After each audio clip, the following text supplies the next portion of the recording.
Well, for more on the UN General Assembly, we're joined by Remi Piet from Miami. He's a senior partner at Embellie Advisory Research. He's also a research associate at the University of Miami. Good to have you back. Good evening, Rachelle. So let's start with the highlights from the key speeches, especially Presidents Xi and Trump.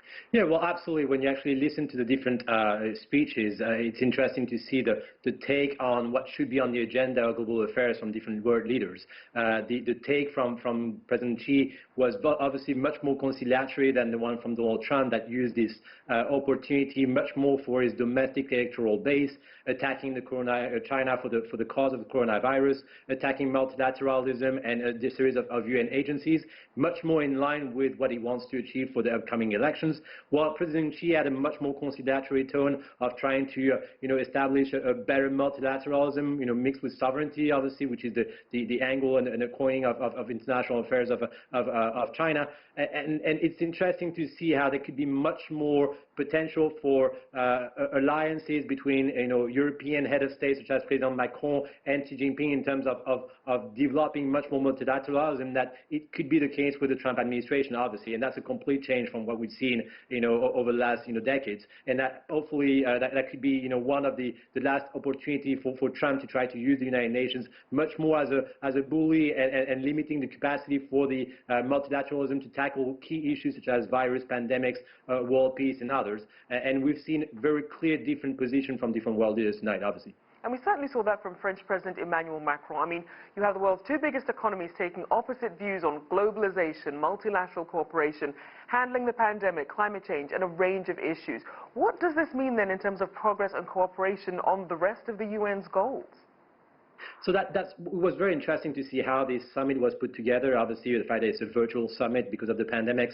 There are a few head of state that did come to New York to present. But here the issue, and we've seen with President Macron, for example, talking before with the Chinese head of state, or talking, at a series of different meetings, trying to set up a different agenda for indeed being able to tackle some key issues internationally. So for the pandemics, when you're looking at, different sustainable development goals, when you look at, fighting climate change, trying to settle a series of international conflict. Obviously, the one that has been on a series of different speeches was the reaction, the position towards Iran and Iranian nuclear program, for example. Very different perspective, obviously, on these issues when you're looking at the Trump administration or the vast majority of other head of states. And it was an opportunity to try to shape, a potential narrative for the next 25 years, because obviously it's a key year today. It's the 75th year anniversary of the United Nations General Assembly, and the attempt at setting much more the tone for the Sustainable Development Goals, which are essential in terms of investment, in terms of understanding how investment in a series of sectors, where you're looking at extractive sectors,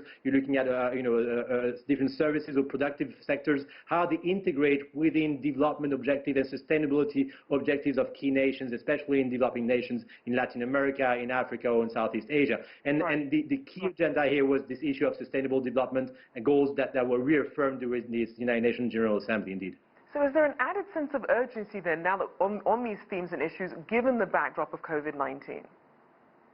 Well, this issue has been much more central to the agenda, together with COVID. There's obviously a sense that head of states are waiting for the elections in November in the U.S. to try to see if the key actor, which is the United States, will be part of a multilateral effort to be able to both tackle the follow-ups of the pandemics and also sustainable development goals across a series of jurisdictions and countries. And here you've seen not only at this United Nations General Assembly discussions on those topics, but also, as I was mentioning, ahead of the UNGA, with key meetings at the European Union level, with a speech from the European Union Commission President, meetings between Xi Jinping, President Macron, General Merkel, other key head of state, to try to set the stage for a future of multilateralism, something that is likely to be announced at the Summit of Paris, which is a summit on global peace in Paris in a couple of weeks and months. And we will potentially see a new cradle for trying to find new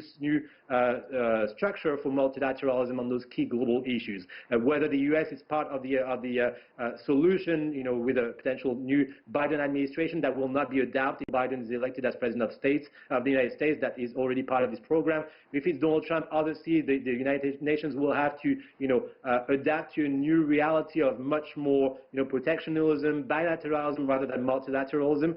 And at a time where we're seeing so much key issues on the global agenda, again, the pandemics, sustainable development, climate change, other of terrorism and conflict resolution, right. There's never been a point where multilateralism was as important as today. Well, thank you. We do appreciate all your insights. Remi Piet there, Senior Partner at Embellie Advisory and Research at the Associate at the University of Miami. Thank you so much.